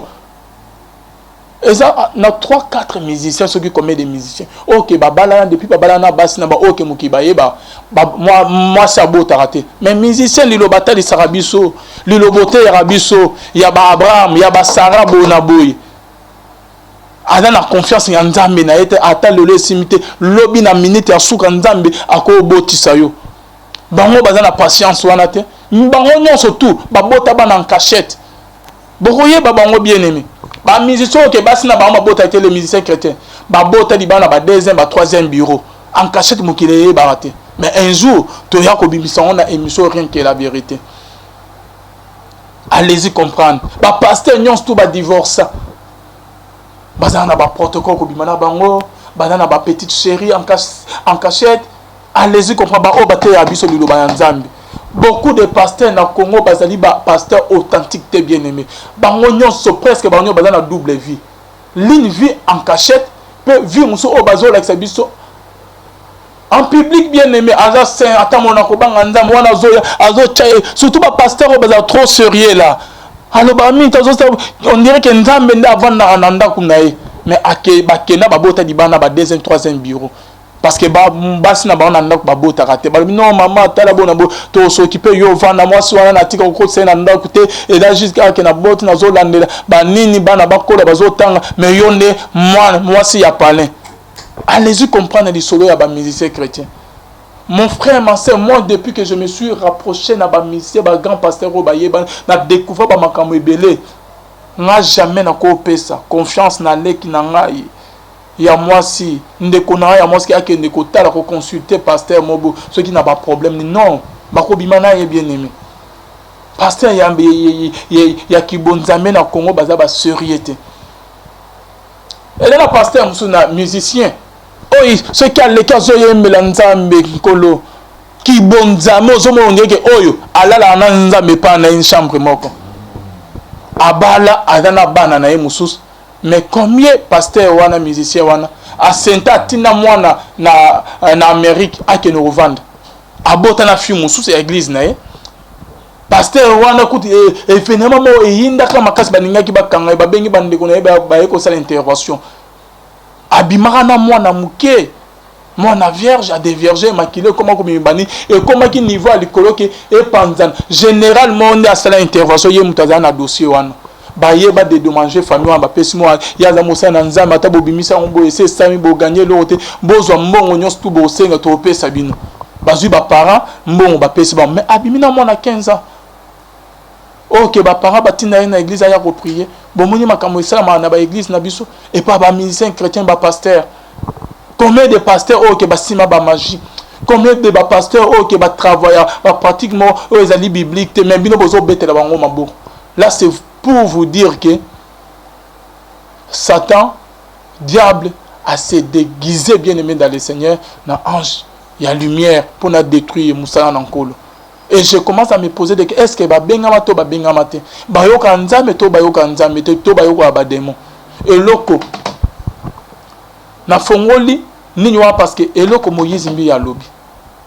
Que fi wana soki aye mobana aye beza ke soki alal akomi ko Babylone est-ce que ya solo to ya lokota tozo ko bana émission na biso rien que la vérité bien aimé lola yezo futa et Moïse alobi ke ye moko na boyaki pona ke azala na projet oyo ya ba jeune talent bien aimé dans le Seigneur parce que puissance mo ya mabe ezala simama bazo opérer na yango. Et Moïse mbi a yebisi maman voilà maman ozoye pa nanga bona bo pourquoi tu ne protèges pas ton mariage apesi maman conseil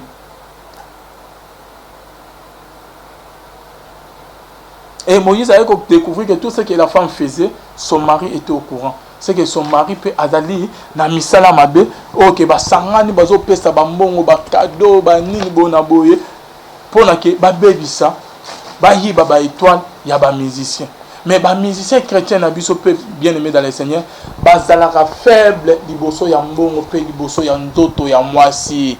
Et surtout moi sont ceux qui ont pembe. Surtout moi sont ceux qui ont kitoko à résister. Lolo ba bete li solo mai kalamai. Mais bango moko pe msu ba bima na ba femme mariée.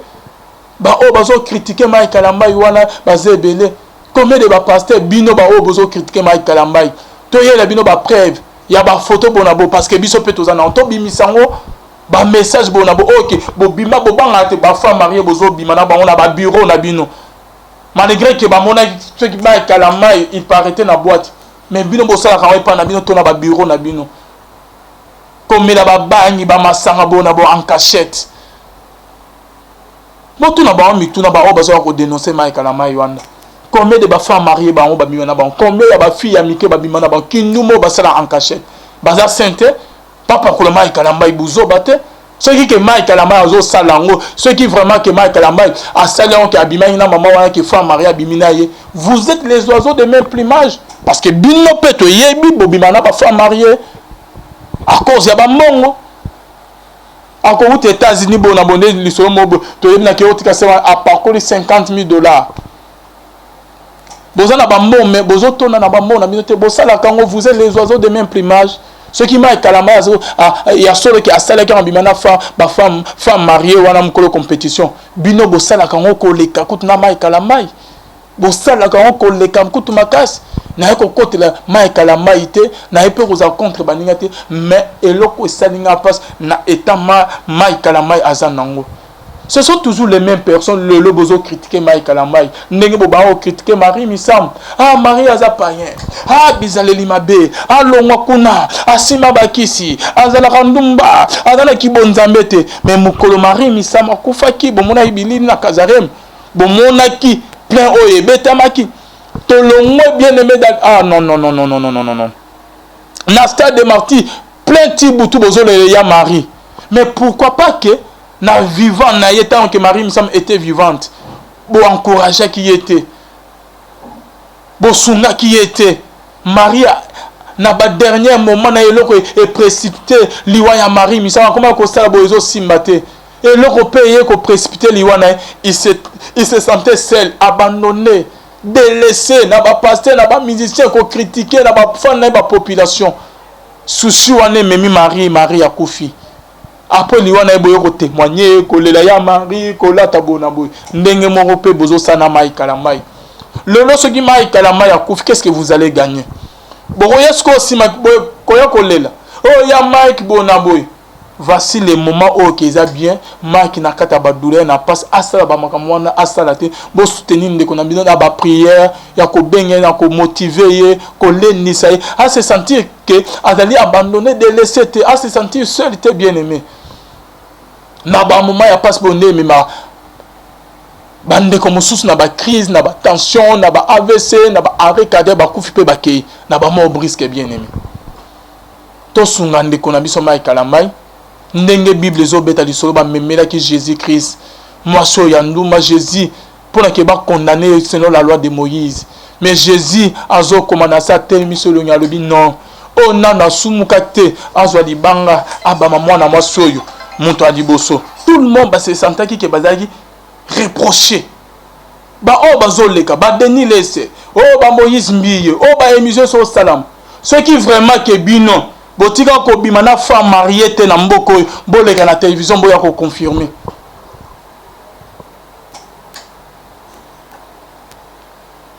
pourquoi ko faire souffrir de qu'on a moment passé ba o bozo finga Denis Lesse je vais m'attaquer oh non toi pour attaquer Moïse Mbiye vieux parce que sozo et pas pour moi enveloppe yo un grand prophète comme une porte-parole ya Moïse Mbiye comme ça qui s'encarre. C'est la honte, prophète Denis Lesse. Yo kutoza prophète ozala ki wa mpona oboma moto pesi conseil na Moïse OK pas Mike o pesi conseil obomi moto. Yo ne prophète Denis Lesse ozo le na caméra ozo su ko pesa moto.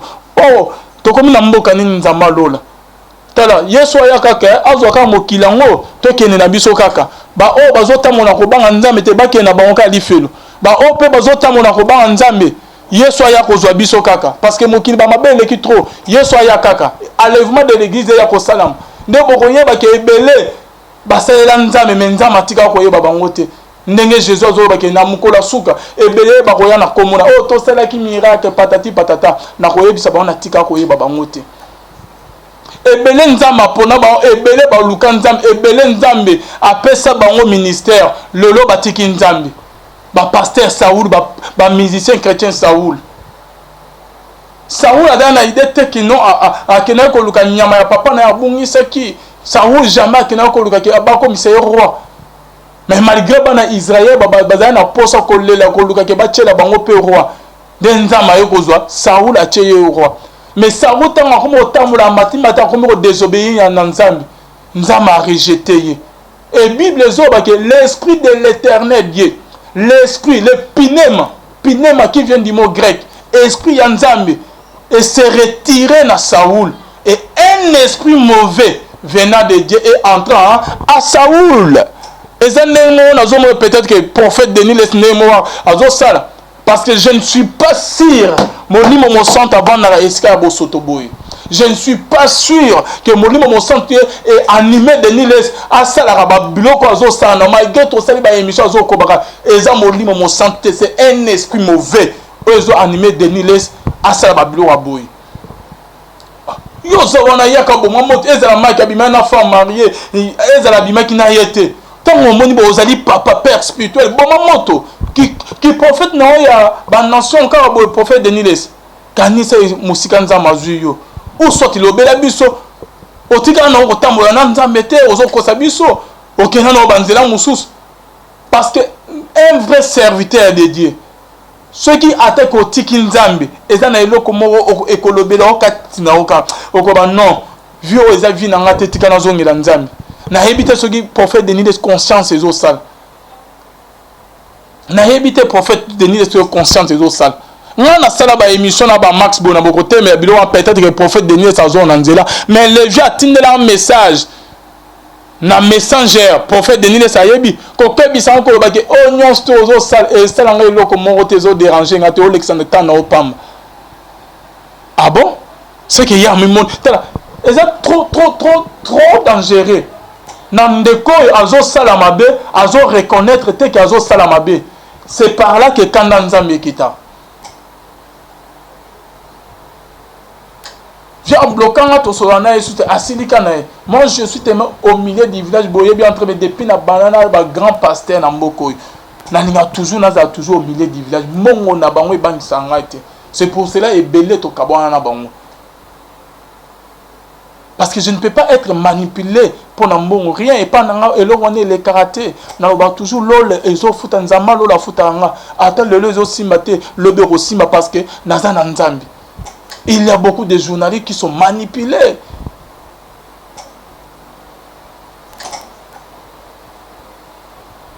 Eza passe, ezo salabiso passe, nzama lola songa biso. Asunga Mike, puis asunga bandiko bazola na biso. Et le pasteur Moïse Mbiya abeti azolo bana ba musicien na ye. Tala bokene kuna te parce que ceux qui bokeye kuna bokufi. Ngana koya na dei na binote hein. Et dans la vidéo ne pasteur Moïse Mbiya zoba ceux qui boke kuna ba kofi ba yibi bina milim na bina na ya na de na binote azolo bila compétition ya ba jeune talent oyo oh là là et si que esimingane yango wana pe de source est-ce que Moïse Mbiya koza na nzela te makama azolo ba ke ba kolo compétition ba na ba kiss bazolinga ke ba yiba ba étoile ba sacrifier ba vie ya bande ko parce que na compétition wana bien aimé dans le Seigneur. Des candidats bakufaki ba mort moko mystique brisque kaboui en bonne santé en forme malaise à kufi akei ya onde Moïse Mbiya zo pekisa ba chantre na ba musicien na ke ba kene kuna te soki boke bokufi to roya na dei na binote et coïncider ou comment parce que tout le monde est compétition, tout le monde a compétition et a belé est-ce que ba innocent ba bimela ba fiston buya ba yema pe kuna ba compétition ya mokili to tika ko yoka te que non moko ya ba candidat kufaki mais compétition e bane ou mérite deux personnes ba ke ezanine sacrifice ba sali pour la compétition et mata ba mongo ba pesa ki pour na ke ezonga na monde éternel ou comment nous devons bien aimer dans le Seigneur to se poser ba question oyo Moïse a simi point moko ya makasi kolobaki soki bokei kuna à cause ya mbongo bokufi na koya na matanga na bino te etali bino moko. Est-ce que eza ya solo comme et coïncider ou comme eza coïncidence parce que na compétition to mona ba compétition ya minene ya ba star ya bani ba Vodacom superstar OK ba innocent ba bimela kuna ba frère fiston mbouyi ba nani so ba gaz mawete depuis ba compétition et salama bien aimé dans les saints tout ka ko yoka te ke mongo na bango kufa bango kutu ba bango ça na chaque année bazo sala ba bana je combien si j'ai une bonne mémoire ba bana compétition depuis 2009 hein. Oui, là-bas 2009-10, aussi candidat mais oh, compétition chrétienne, pour la première fois compétition chrétienne, il y a jeune talent chrétien, 2 personnes qui ont Bakenda. Est-ce que qu'on appelle qui César ou comment? Tu sais que tu condamné Moïse, lui était bien aimé. Est-ce que ezali coïncidence ou comment bien aimé? Parce que na compétition des candidats bakufika boy Moïse mbi azana nzela na makamazo batondeni parce que ba parents o bazola na biso bino botina ka bana na bino kuna ou comment à cause ya succès ya mongo bakufa toni là botuna na pasteur Moïse mbi ya bien aimé en tout cas makamni ya kosole ezali mais makambo e salam e kokipe komema frère Mike Kalama na liwa to prier l'un de Konabiso, to la qui s'est bolingo bien aimé dans les seigneurs. Et ça vraiment passe. Mais Kalama étant naïe, ça va. Tous autres talendenge coupé ça. Mais Moïse na vidéo à sali, c'est comme si avec se laver naïe kaka. Kobi misa mo santo. Non. Tant Moïse a zolo baki na boyaki que tu travailler na bango na couple o que a travailler na couple o parce que azo mona clarté ma kamezo sam eskumo ya mabe ezo travailler sima ya ba compétition ba salaki mais allez-y comprendre bien aimé dans le Seigneur bo tout dans Moïse mbiye est-ce que nzamba alakisa qui est depuis kalaté parce que couple onde ba banaki projet ya biboma wanda biboma projet wana biboma je crois mais ya production Denis le Salobi que Moïse Mbiye atika jamais cause la produit na couple au que bazo organiser ba compétition aux chrétiens bien-aimés atika jamais cause produit kuna eza beda journée à produire na société mo pigment bani o ya lobiwana mais tout nos ko Moïse Mbiye neta lobi que bango bazo travailler la puissance mo ya mabeso ba pesi bino mbongo ba o sacrifier bino à cause ba mbongo na bango poni que moi soit tant azo pesa ba mbongo ba cadeau molimo mon centre yebisa ki yete tant atongeli enda ko azo vanda wana ya kitoko molimo mon centre yebisa ki yete pourquoi Moïse a confité et pourquoi Moïse Mbiye bien aimé animé que couple o ba produit Trina parce que album ya Trina couronne o ya yema que je serai couronné couple on est babimisa ba mongo ya ba clip ko produit en tout bonimo mo sorte de Moïse Mbiye te ke ba olia mwana na Trina Trina est toujours vivante na ko kite ko contre couple wana te na epe koza contre Moïse Mbiye te to mai kalamate tozo saka analyse na bino bien aimé Trina est là elle est toujours en vie elle vit azawa na boke na retourna album ya Trina couronne couple wande Moïse pourquoi tu bamba produire Trina de lolozo bek sa ba musicien na ke ba kene su kuna te ba kokufa na ba misu bazo kufa ke ba oyiba ba omba étoile ba oyiba ba omba am na bon pourquoi yebisa ki bango te lolozo pourquoi boya ki te ke ba produire Trina c'est Trina c'est Trina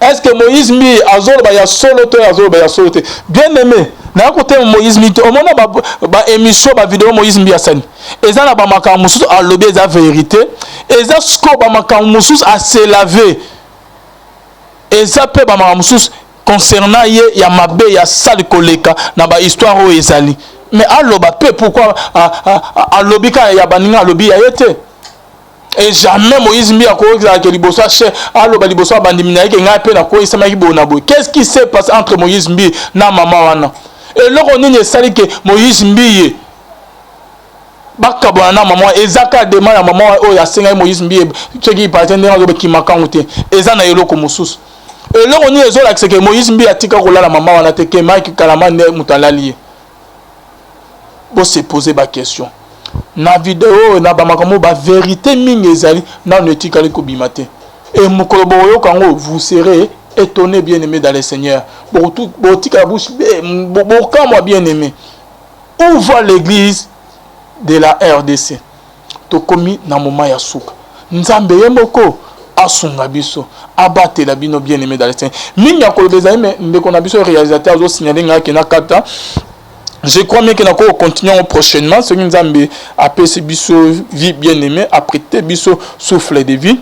Tokoya, Kotali Sabino, Bamakameze Bede. Et Moïse mi a yoko baksake. Abakiselo Moussous a dit que je regrette. Nandenge na présentant bande comme Moussous c'est pas couple wana.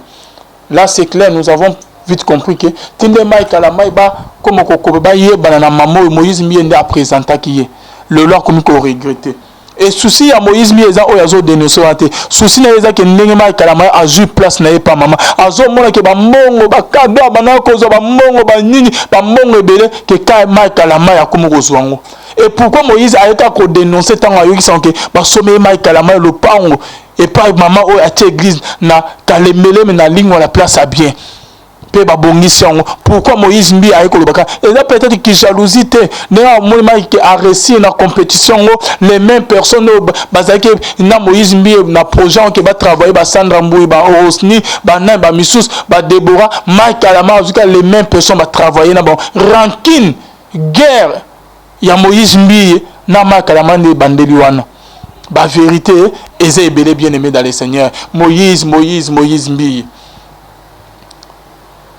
Donc, vous avez toujours pressé pour redécouvrir.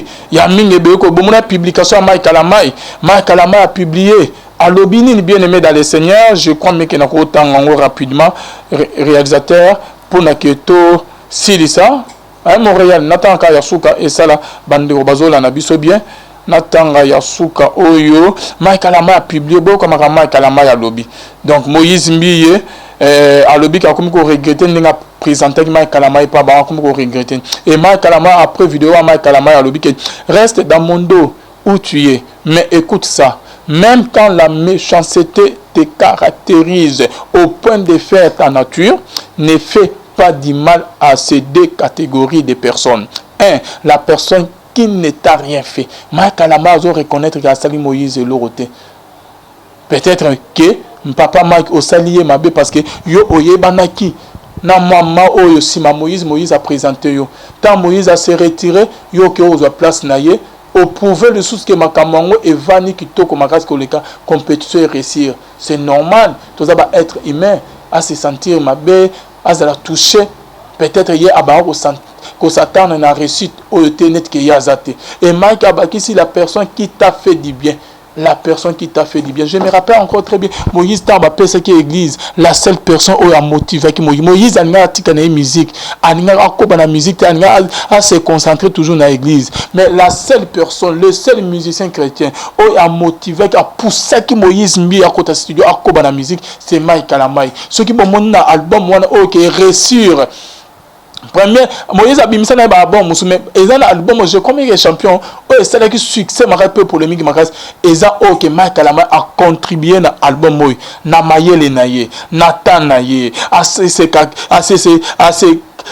sacrifier a commis banzembu et ça na kati album ya champion pe ayemi na Moïse mieux je comme 5 chansons basala qui featuring album Moïse kuta ba ko le Mike ayema banzembu nyos mais Mike aboyaki ayema 5 chansons Mike a motivé ni tete Mike Kalama mais Moïse mbi aninga tikana na église abana aninga akoba na musique chrétienne te ko bimisa ba album te Mike Kalama ndi muta motivé ye muninga salio bien zongi sela pe bolam attaque a salio mabe benga e bosolola tozo keno Moïse Mike Kalama ba wuti na cité Bethel ba kole sikamoko bazali ba ku ya cité Bethel mais comment atteindre un niveau oyo pourquoi à cause ya babiloko ya mokilo les choses éphémères oyo koleka nango ya mokilo bien aimé nzama lola ko juger bino un jour il y a un juste juge na likolo pe ako futa bino na nyonso bozo sala et de la pasteur Moïse eza pasteur Denis Lesse, eza ba obazo sa polémique, eza la ba couple ya ba kolo compétition ya ba jeune talent, eza Mike Kalama, eza la banane. Vous devez les savoir, bien-aimés dans le Seigneur. Les pécheurs ne restera jamais impunis. Les sous-nyons, ils en ont conséquence non. Oh nyons ozo sal ato vivre en haut le te lobby ko vivre en haut. Bino ba obozo landa biso. Bozo tamona ko banga nzambe te. Voici l'opportunité. Voici le moment. Nzambe azo lobelo na simananga zongela nzela nzambe. Ceux qui le lo liwa et surprendre yote, keba bien-aimé dans le Seigneur. Ceux qui le lo plutôt ceux qui le lo enlèvement de l'église et samedi, ceux qui le lo yesoyete, keba liwa peko surprendre yo. Liwa tango yak et la karaté bien-aimé. Liwa et yak et zumba mo ekei aussi mimoto. Et après la mort, il n'y a pas le pardon du péché. Ceux qui kokufa na masum, ok, na on a lieu de tourment, osela. Jugement dernier peut être jeté dans les lacs du feu qui est enfer. Ce conseil là nzambe, ok, na on a paradis, na Saint d'Abraham, osela, enlèvement d'église pour être couronné. Mita la vie na yo. Yeba ke nyonso zol ekoleka na o vie ozo mener le lot et il y a eu d'autres personnes ba mena vie wana coûte bien ma casse koleka yo. Nzambe azolo bilayo. Tout est vanité de vanité. Que servirait à un homme de gagner tout le monde s'il perdait son âme? Et servir yonanin. Le salaire du péché, c'est la mort. Ozalawap, votre péché, nzamalola. Amuna ba o bananibiso, penzambe, abiksamite manabino. Qu'on se retrouve à la prochaine. Bonzambe, na bonzambe, lola.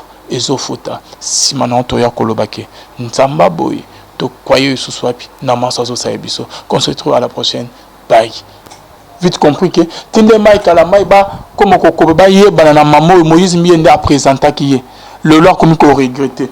Et souci à Moïse mi eza oyazo dénoncer ate souci na eza ke ndenge Mike Kalama a ju place na ye pa mama azo mona ke ba mongo ba kado bana ko zo ba mongo ba nini ba mongo ebele ke ka Mike Kalama ya komo kozwango. Et pourquoi Moïse a été dénoncé tant à eux qui sont que bah sommet Mike Kalama le pango et pas maman au à l'église na kalemele mais na ligne la place à bien. Pourquoi Moïse mbi a écolobaka? Et là peut-être qu'il jalousie n'a Mike a réussi na compétition les mêmes personnes bazaki na Moïse mbi na projet qui va travailler ba Sandra Mbouy ba Osni ba na ba Missus ba Deborah Mike Kalama les mêmes personnes va travailler na bon rancune guerre. Il y a Moïse mbi na Mike Kalama ne bandeli wana. Ba vérité est bien aimé dans le Seigneur. Moïse mbi. Donc, vous avez toujours pressé pour redécouvrir. Il y a une publication à Mike Kalama. Mike Kalama a publié à l'Obini, bien aimé dans le Seigneur. Je crois que nous avons rapidement réalisateur pour Naketo Silisa. À Montréal, Nathan Yasuka et Sala Bandero Bazola Nabiso bien. Nathan Yasuka Oyo. Mike Kalama a publié beaucoup comme Mike Kalama à l'Obi. Donc, Moïse Mbiye. À l'objet qui a comme regretté n'a présenté Mike Kalama et pas comme regretté et Mike Kalama après vidéo à Mike Kalama à l'objet qui reste dans mon dos où tu es mais écoute ça même quand la méchanceté te caractérise au point de faire ta nature ne fais pas du mal à ces deux catégories de personnes. La personne qui ne t'a rien fait. Mike Kalama doit reconnaître qu'il a sali Moïse et l'oroté.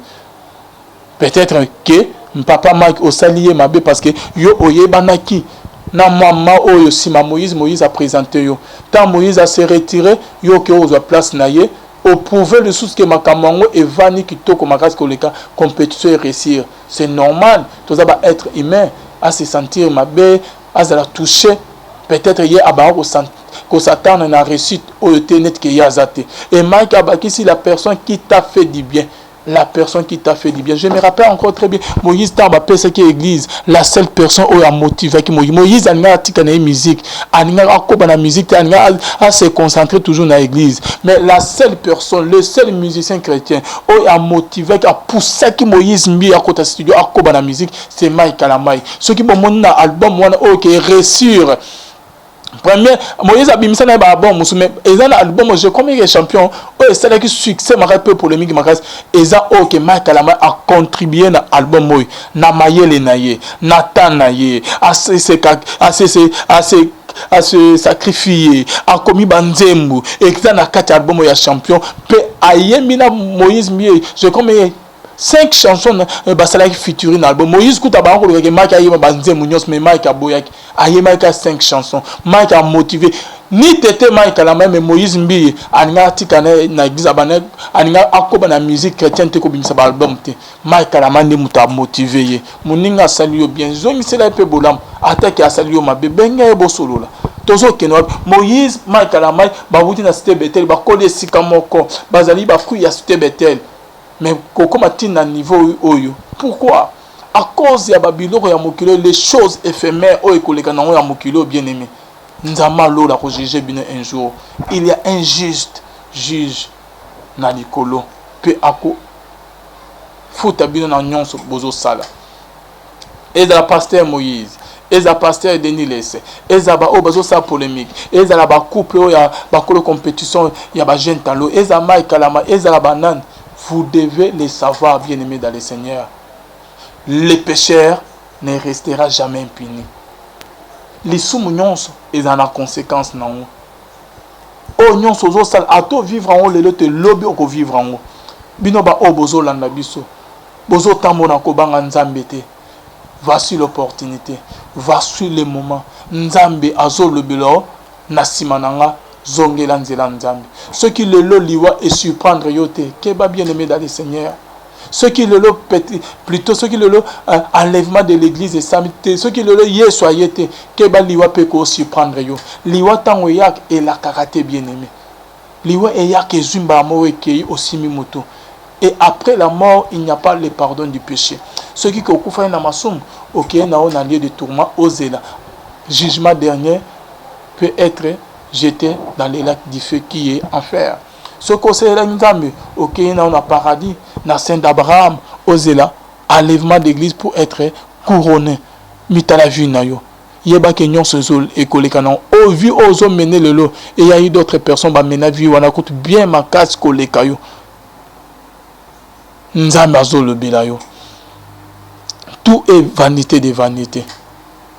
Que servirait à un homme de gagner tout le monde s'il perdait son âme? Et servir Yonanin.